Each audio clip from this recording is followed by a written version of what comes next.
Correcteur News TV. Correcteur News TV. Awande correction, il y a news tout.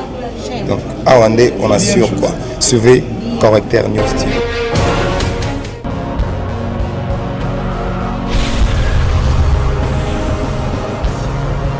S'abonner massivement sur la Correcteur News avec Yemoko Rachou,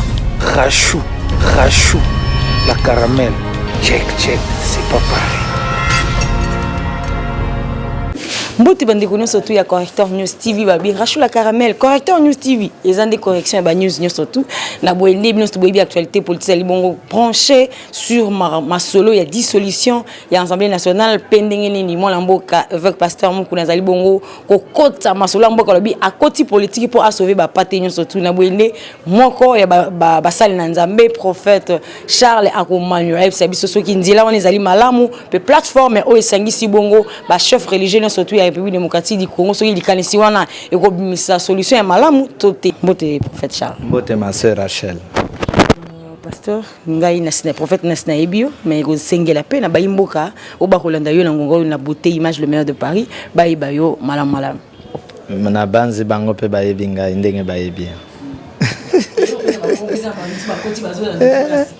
Merci beaucoup ezali papa Charles Lo messager à troisième temps ozali ko mema vision ya sika ezali vision ya vengeance pour un Congo tout puissant oyo amemeli bino message sur les plans spirituels politiques scientifiques pour to tonga mboka oyo bande ko bauti ko bebisa ko enterrer to sécurité yango to tonga yango en esprit en vérité mokile banga biso donc nazo profiter déjà ko pambola bana nzambe ba kolanda biso na nzela na ngai ba bénéficier na union sonzamba osala kati na bango.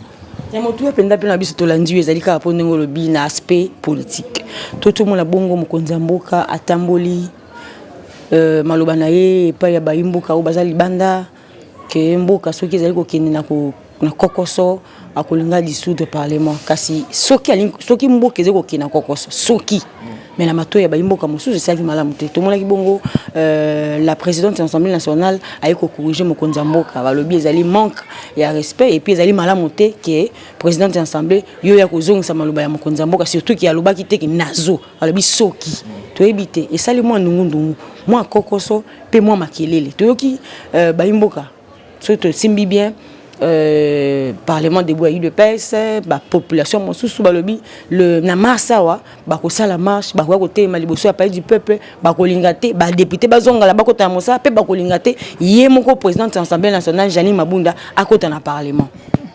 Merci beaucoup do ba sala marche na mars. OK et ma sœur nazana go benga nyonso zoleka o la grande distraction. La grande distraction politique. Parce que placement lobby soki mboka etambola malamu te soki te mboka ezotambola malamu te soki olingo yeba ke mboka etambola malamu te compter ka nombre banzinzi bazana capital nombre banzinzi bazana capital et ko mima yo yeba mboka etambola malamu te po nzinzi alanda ka solo akopola. Donc nous avons une minute à aucun ministère au côté banzinzi bazana kata ministère mboka etambola malamu te alors ko dissoudre ensemble yango eza solution c'est ça question donc mona awa na Joseph Kabila ba créer ba dialogue ya modèle nyos na bana na mabumbazo yo kake kuna eza na dialogue ba dialogue nyos ba créer wana et apporter ni eza ba dialogue ya intérêt na bango ba dialogue ya ko dribbler peuple congolais bon mona ke loko ezo salema kuna boye non de même que dissoudre ensemble eza nango ata solution te parce qu'après qu'on dissoudre ensemble beaucoup zana besoin qu'à ensemble mosus si ensemble mosus beaucoup cha et aux abattoirs ndengeni pour parce que ensemble mosus beaucoup cha so va dissoudre et aux ala kaka ensemble ya accord ya libala oyo les mariage oyo ya oyo bazo bota bisimbi et vous allez accord à FCC na cash et vous allez ba décision oyo koyeba na comprimer zaka ya Joseph Kabila. Pour le loba démontrer biso que na cash na FCC ezali et Joseph Kabila muta créer yango bato FCC bazo lobango siko soyi ba dissoudre de ezaka ndenge remaniement ezalaka bon monito yo kanaki bonne bo sala moi 6 mois ou 8 mois mbongo na yo longwa ba misoso ba kota donc copie yango wana donc et parlement et bo salit ba no maki bino bozi moi mbongo na bino botie na poche OK bo to kotsa pe bato mosusu donc cop oyo biso tozana ngo yango wana eza ba faux cop rien ne marche. Ngana kolingala zongisa mama loba muke parce que le bic et vous allez kaka accord. C'est vrai, vous allez kaka accord mais ko dissoudre et ko faciliter que bana mboka bayeba ki biso to voter nde oyo, biso to lingi oyo parce que ezala te que non ndenge tozo ba koloba ki non ba noma ki nde ba député ba kuna na kati. Le quoi ba noma ki bango ba ebele nde le quoi bango ba leki ebele et sali ke ba oya cash baza muke nde dominer nde sali ke bazala ebele. Mais c'est quoi ce qui ba dissoudre et ko ezala vraiment vrai noir sur blanc ba votaki nani ba votaki te. Moi je crois que peut-être na moment wana ekozate que non ba nomaki et puis ba je n'andimité que ba député oyo ya FCC ba rozala ibele par rapport à ndenge zalelo. C'est quoi nomination bandaki na députation ou bien bandaki na présidence. C'est quoi so ba lobi ba dissoudre lelo. Ba dissoudre na présidence. Au moins place mon boulot ça. Bon la présidence nomination elle a qui to yagi ba votaki. Et bon so bon dimi que na président ba votaki bon dima pe que na parlement ba votaki parce que bisika mi balé ba votaka yango wana so ki bon dimi vote ya présidence que ba ju présidence na vote réellement alors bon dima pe vote ya ba député comment koto bolobi ba nommer kuna bolobi que ba gagner l'élection na ndenge sengeli c'est-à-dire nomination so eza nomination et bandi na présidence de ko kita na ba député so ki ezali pe ba gagner l'élection donc et bandi na présidence et kiti na ba député alors cop awa ezali cop ya intérêt personnel donc les grands problèmes na mboka ezala kinini bato ba congolais ba boyaki Joseph Kabila ne ekiri na ye. Vous comprenez? Tant qu'on passait des missions pendant des élections. Tant on ba Côte d'Ivoire rezoya. Mubulu kozalawa ya modèle nyons. Première attaque ya peuple congolais eza oyo ba sango ya Senko ba maîtriser peuple ba le bito ke pa ya pape. Comme si papa zala na souci ya kobika mboka oyo. Banda ba kenda ikuna ti ba tulisi ba congolais et ko permettre ba keti na 2018. Alors tellement précieux ezala ki ya au pesimbo mboa kozwa yango nde ba yeko créer que non boya ko boya ndenge ni mboa zwite mboa boya mokwa vous comprenez nde ba yeko créer que maintenant pona ko battre la biso na mopepo na moi ba bien biso tozanango alors cop ezali que yo joie présidence pour un temps alors biso to pe mamoketo calmer ba congolais po ba yeba ype que IDP ça za parmi ba parti ya mobulu. Le soki basanga na kan ya mobulu kuna ekopesa mabe to gagner IDPS de ba gagner IDPS abongo ni te me ba gagner IDPS vous comprendre ko gagner muta bongo ni zelo comme source mais ba gagner IDPS tant ba gagner IDPS maintenant ba komi na posa ko récupérer eloko na bango alors kuna ba code ezali ke photo créer mobulu boy poto mona ke yo lobaki boy ya sala ki boy ya boya ki boy yango zoka mikolo oka bonde kona lobby kuna oka be ya lobby kuna otatu a lobby kuna o mamo a lobby nyonso wana ezali ba complot na ba coup d'état o ba préparaki pour na ko dribbler peuple congolais.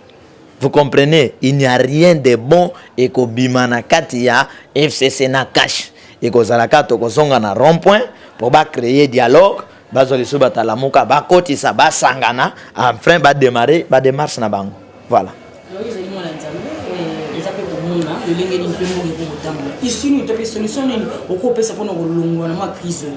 Te solution bandeko wana babongwa na kate les lokola bato balia nyoka siko nyoka balia kena ba venin moteme beba bandeko wana bakotika la kobongwa na te kobongo na bango eza ya lelo te bata politique na ba religieux vous comprenez bato na ba bongo na te seule solution est peuple congolais doit se soulever d'une manière d'une autre en faisant quoi mais soulèvement zanine soulèvement ezali bozo déclarer ba droit na binot otolo ba vérité otolo c'est ça soulèvement. C'est-à-dire congolais nyons soit de gauche à droite sans parti pris to ko ici nan molimo à tribalisme total intérêt na biso tala na yepso eloko moko lelo bolobi Félix Aza président de la République yo Monica Sai ebongi poza mutaka Sai pour vous dire que ndoki abandundu aza na politique na ya Kasai aza na politique baza moto moko. Donc si vous pensez que ndoki moko a commis président za moto abandundu bandundu ebongi bomikosi Pilato ne Hérode babando yokana te. Mais tant que combat boma yeso ba yokana. C'est ça le zèbre des sorciers. Donc ba yokana bon. N'intérêt oui. Yo monate ne ba rosimo keni ba kufa. Si ba rosimo keni ba kufa na cop. Yo opposition na pouvoir. Ce que ça y cop te lelo via ba rosina bande kona ba mabote e bonga. Ba dédommager mais cop ya nani na nani. Tala ba propos nyonso oyo bande kona nga IDPS baloba. Baloba bangona kabila bako sangana te. Mbule bete betate. Mais ba sangana pété. Russie ke wapi? Ba masero bakufa bakia. Et belé des Congolais bakufa bakia. Parce que ça monté, ceux qui bato mbale ba ko soin et que le kimi ekoti balobi limbisa. Limbisa ezate na Bible. Naza moté ya vengeance. Naza moté ya grâce te. Na grâce ba yebsa ke bino soki ba betio na gauche pesa droite. Banda ba belge ba beta biso. Bazo utiliser ba politicien na biso ba beti biso. To pesa bango droite. Ba yokela bino mawa. Ba yokela bino mawa te. Pona nini lion soki azolanda bifle faux bifle akim. Po ata bifle vandi wana kete to yoka na lion to ba nyama na kati ya zamba limisanga lion ko limisa ete. Soki bifle wana zana makasi a signer lion, a signer ka lion. Soki zaki accord te yo ngo pesa proposition. Soki accord wapi? Accord FCC cash pour le lope to vendre pour moi qui me biobi ba omi balé bazalaka balobaka ba kofanda ke sika mote be bavandi. Soki basala ki kopete. Mbelele to beta histoire mo sos na mboka na biso. Non. Yo na yebso kabila bangate. Yo mon ma bibio kabila zali nango na 2018 awa. Ko bangwa zali nango a partir de 2016 tito kota. Si ko bangwa wana yango sali ke basala cop ba benda Félix. Soki na triomphal de basanga na wana bazalaki ba traité na ba traité na kat le loto beta histoire mosus. Parce que population position ya population na diaspora congolaise ezali position mosus bato ba yeko détruire za bata politique. Vous comprenez? Donc toi on a des choses soit ba bonga ni soit ba kofi. C'est fini. Alors, vous avez mon sali Nzambe, tout le monde a bongo plateforme mon tout ça la mamikolo yo, mais c'est ici ba chef religieux nyonso, il y a République démocratique du Congo, islam, kimbanguiste, catholique, réveil et puis na ba église indépendante. Alors, plateforme ba ici, bazali côté les mais la mobulu na mboka. Balkanisation, tout ça et tout, et puis centre objectif na bango mingi ezali ko prôner sur la paix ndeni ko tia paix na kati ya mboka na biso sur le plan politique ba wela ki inane ya mkonza mboka na ibito soki yolanda ki yango point de vue ngo zala nini est-ce que au kosala ko faire partie na kati ya plateforme wana topé ko likanisi na yo ko mona bango ko sala plateforme solution ko zama yo si o mona na kati ya religion eloko malamu ebimi mais religieuse ayelo ko nzambe te te religieuse à l'éloko nzambe te religieuse à musique ya bato eloko nzambe za la révélation za religion te religieuse à musique tala musique yango ba ko lobela musama makamola nzambe te c'est comme musique ata botan comme nzambe azana bino te me botan ka comme na ye différence yango na je expliquer aux religion ezalaka message expiré. Message ezalaki révélé comme expiré tant nango esili l'instrument nango basili babimi en dehors ya temps alors ba comment travailler na mbongo ba travailler pour sauver les âmes tango ba pharisien ya Moïse ba comme na religion tango Yesu aye na vérité ba boya vérité ba religieux ba linga vérité te so ye na vérité ba clouer yo preuve ba clouer continue à crier sauvons le Congo tango réveil à côté na kati ya religion. Quand on réveille à la religion, tu as une candidate. Réveil, quel amour. Le pasteur tout boling. Avec kuna zobe la komi, kuna bakangi a komi. Mais tant que continue na katia, musique na religion, parce que l'alliance na politique continue à souffrir. Ba muloto ba souffrir. Mutu aboma ki mbangu na mboka o religion na l'état. Religion travaille na l'état pour détruire la révélation. Donc kune loko malungi ko bimate na katia religion. Kune zali basala ka musique wana po babanda ko benda bineta ko mona ke batangi ko nzambe yo ke iba sacrifier yo ba travailler en collaboration ba traître bazana kati bazwa kambon na kati ya religion eloko malongi bimakate mboko ekufa ikolo ya religion voilà mango bana so tout sangani wala penda solution ko zamante islam catholique tout ça et tout na kimbangis catholique islam na kimbangis babando sangana lelo tango mbule beta ki bango na stade c'est zalaki ecuménisme wana mbule beta bangote papa c'est moi bossa na bible na stade chapeau a bossa n'était mais bible a bossa na stade pour azoki mambola bakendo sangana. Est-ce que solution est ça? Il y a biso maman Olive a organisé 3 jours de prière dans le stade. Babingo prière d'Esther. Si il y a organisé la prière, pas massacre na mboka bato bakufa. Chef de la maison civile, il y a ba konjiwana, ba pasteur, ba révérend. Est-ce que vous comprenez? Religion. Religion est différente dans révélation. Religion destructeur ya mboka, destructeur ya netamba lo ba la paix. Pensez-vous que paix ya kaka na koloba paix? C'est-à-dire peuple congolais a mis ba crier paix na mboka o depuis quand? Toyoke la kabato nyonso ma wa depuis quand? Toza côté ya l'église. Imaginez-vous. Marini a été à une église protestante, mukolo ba les 17 ba les 16 ba politicien ba kota. Comme Marini lui-même était sénateur, ça zoté a fois luka ba verser oyo et kokote la bango. Nani oyo mususo chef à maison civile wana comment les nani? Théodore Mogalo. Ça zoté a ko luka ba verser oyo et ko soulager bango. Et ko fo mwana protestant ye azui verser abando maniola ko beta lisolo ya Allemagne na France na bitumba na bango. Balukiye. Boka batu wana Marini ate yaka même protestant. Oyo te imabe obiso na yo tokoyo kanate. C'est que yango kima. Oui, ibongo yebite. Mais na kati église soki to teya. Donc faut to soki ba pauvre, to te bango makasi, to telemeli bango, de soki ba riche, to telemela bango te, mais bato ba bomamboka ba pauvre te ba riche. Donc to banga ba riche, to zan évangile, ya biso ya kopesa ka ba riche. Vous comprenez? Yango mon lelo ba pasteur mosos ba eko sotoka na retard. Tu vois que beti lisolo ya mwana mboka le pasteur Coutinho ndenge ya telemelaka pona koluka kimela mboka lobaki. Telemelate. O lobaki a telemaki pona koluka. Faut yebe loko moko. A telemelate. Parce que telemeleze loko mosos. Il a dit la vérité vie état ya mboka. La vérité oyo ya loba. Tous ces pasteurs qui crient aujourd'hui ba yebi que ba bengisa ba pasteur na 2000 avant 2006. Ba imposa bango ba voter batou na vote ya 2006. Coutinho pasteur batambisa kaye boyete. Ba manipula kaye boyete. Pense souvent le Congo.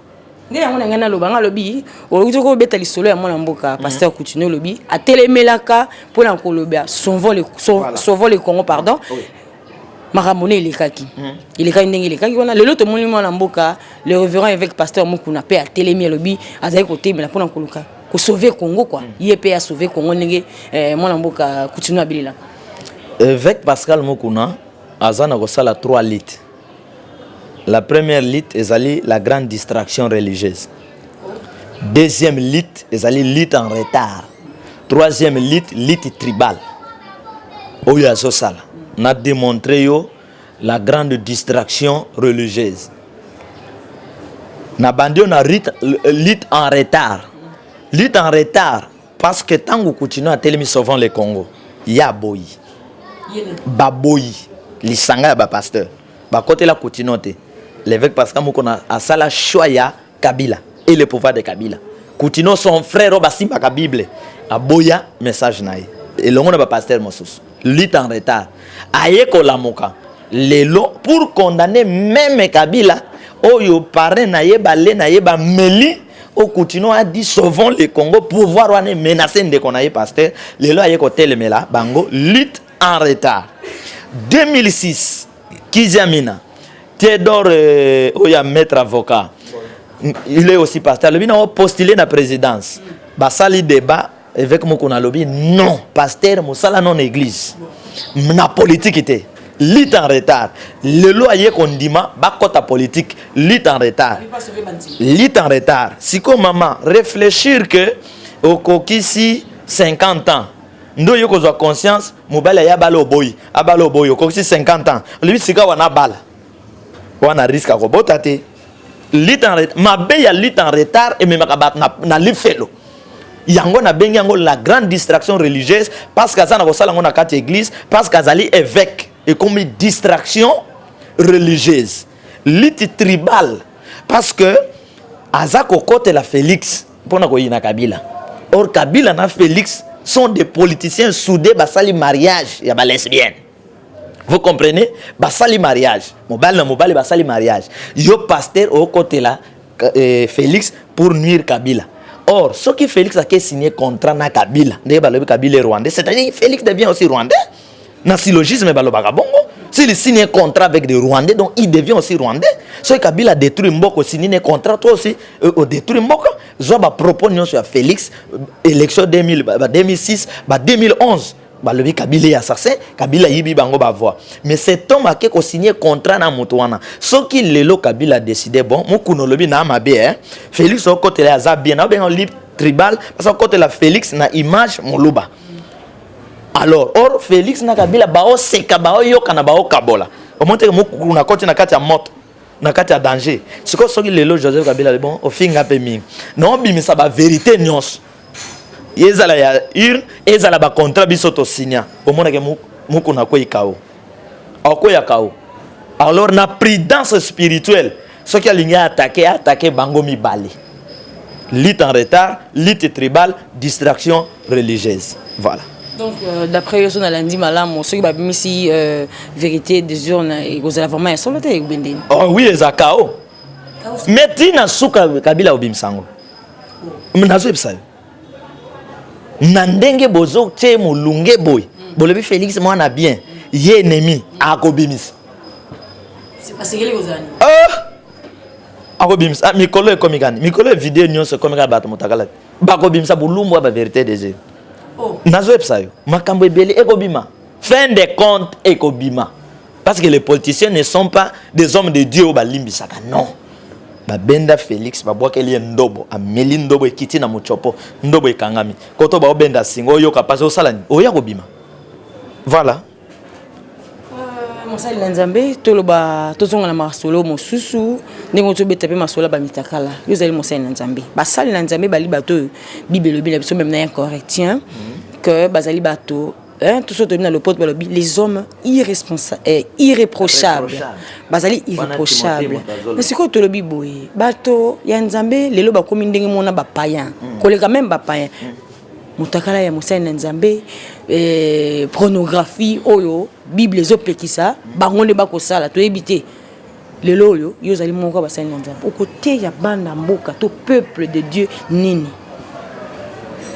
tosali nini mpasi ye mawa toyibi nini mpasi ye mawa oh la vie mpasi ye mawa au Congo mpasi ye mawa ma sœur mabe quel que soit le lenge na ye nzela nyonso azozwela koya kobima azali mabe nkolo alinga mabe te mibe kwa mboka ilinga mabe te moto moko pa kolinga mabe azati to condamner mabe nyonso de gauche à droite mais mabe botala ye na sens moko te mabe botale na sens mibale pa pasteur aye na église côté mondimi pe kuna ye kosala nini côté mondimi kuna ye côté asui ba mpempoa bebi mpempoa eza ba beauté bino bochaka asui ba beauté na ye ache azape ko viser pa pasteur pe na tour na ye azako viser awa toza na église ya religion azako viser pe beauté ya mwasi mwasi aye pa pasteur akoteya ye kuna vandi na miniji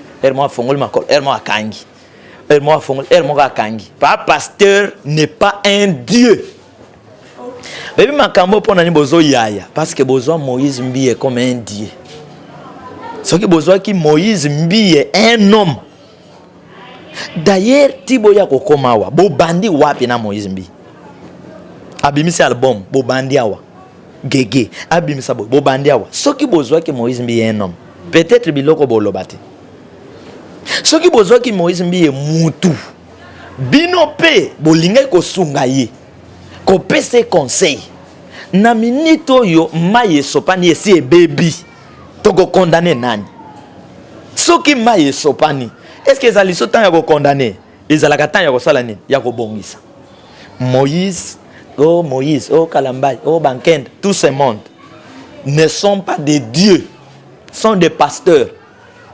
Le pasteur bazalakoto bananase ya prophète. Peut-être bakoza la sévère mingi biso. Les prophètes bokoza la sévère biso. Le pasteur mutu lokola mutu nyos. Akuta na tentation, akuta na ba faiblesse. Awa maye sopani, basi balingani. Lelo pete biso na bino to yebaki te balingana kala do bolingo ndanga Yankala.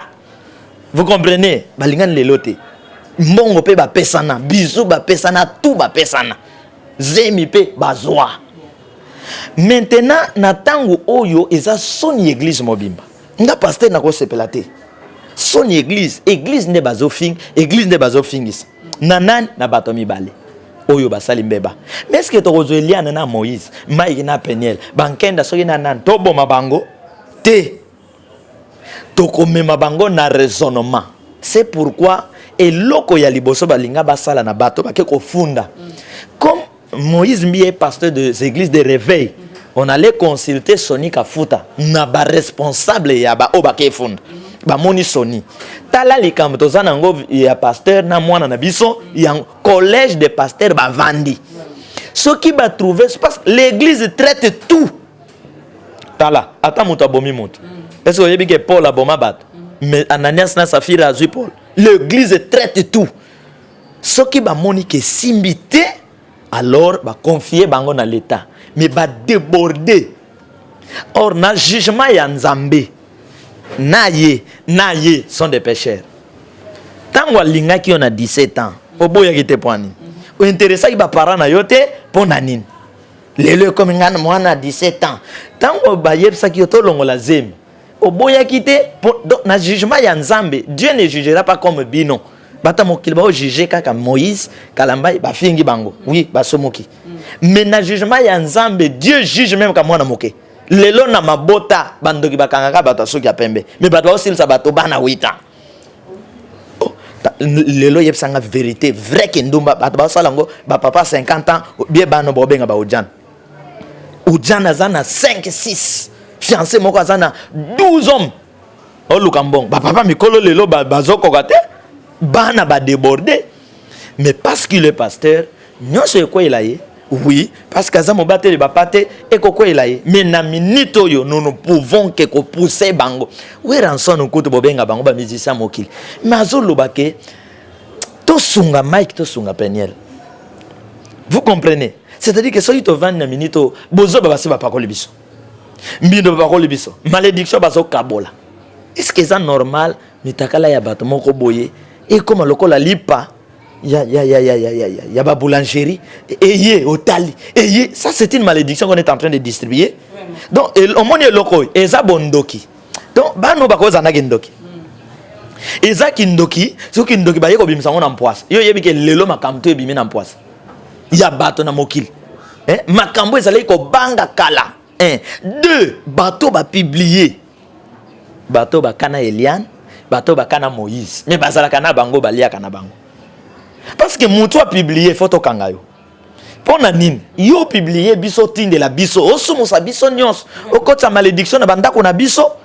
Biso to sengio auteur ya publication doit être aussi arrêté lokola bakena l'état.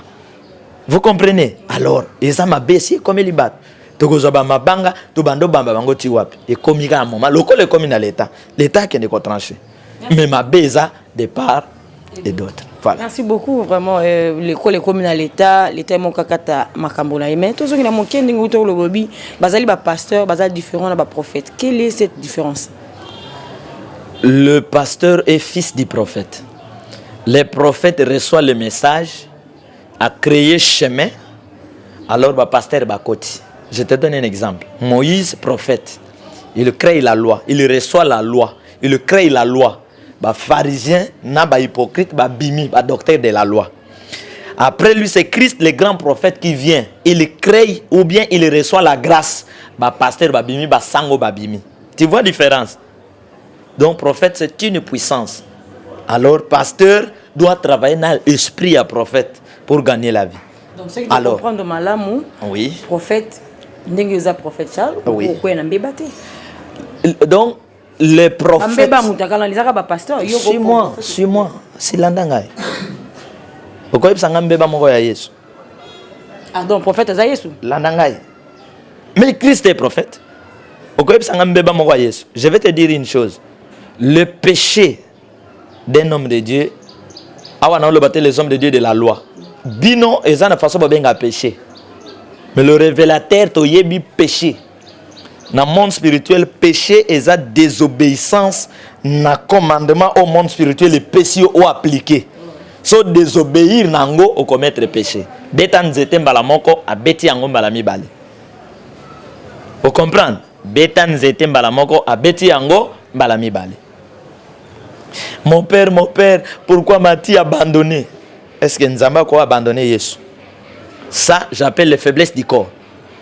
Moutounion soit un prophète et Dieu. Tant que Nzamba pesio nzoto, le corps passe na tentation. Nzoto ya moutounion se passe na tentation.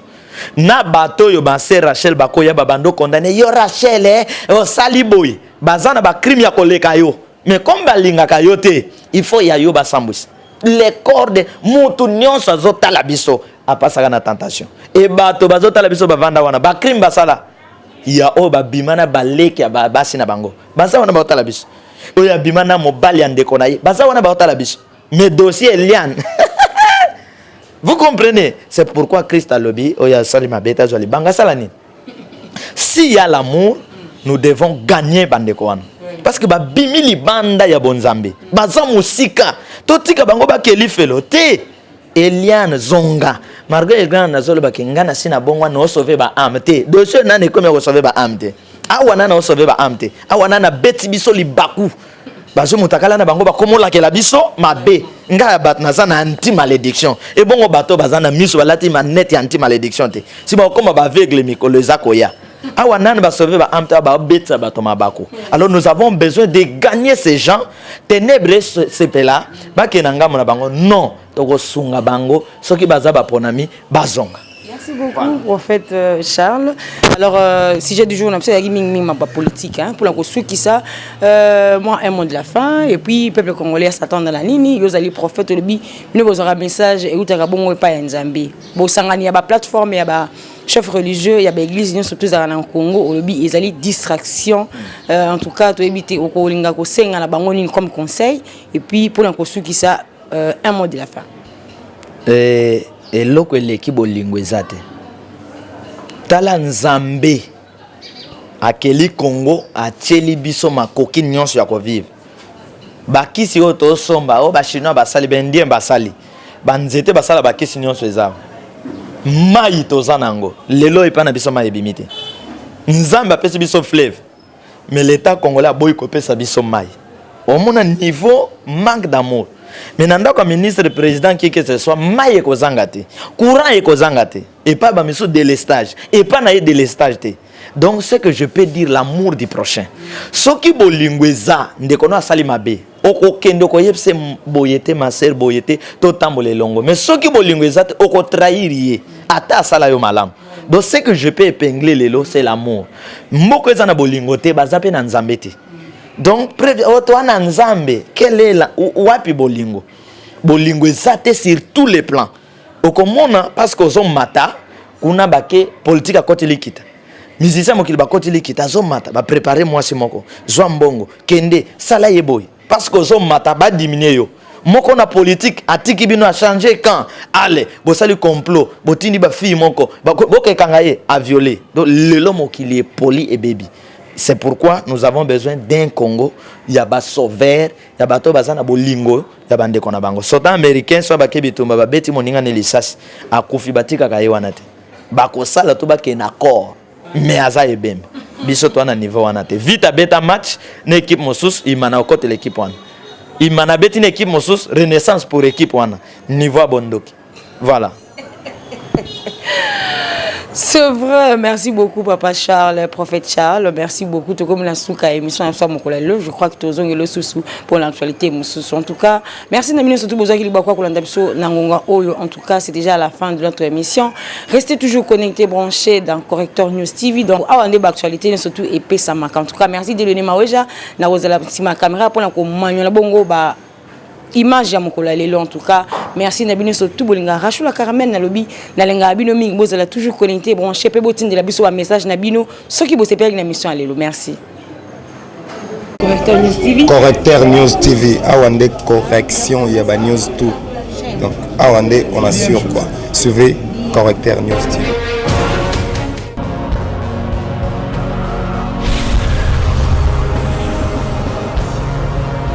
s'abonner massivement. On a vu Corrector News avec Yemoko Rachou. La caramel. Check, c'est pas pareil.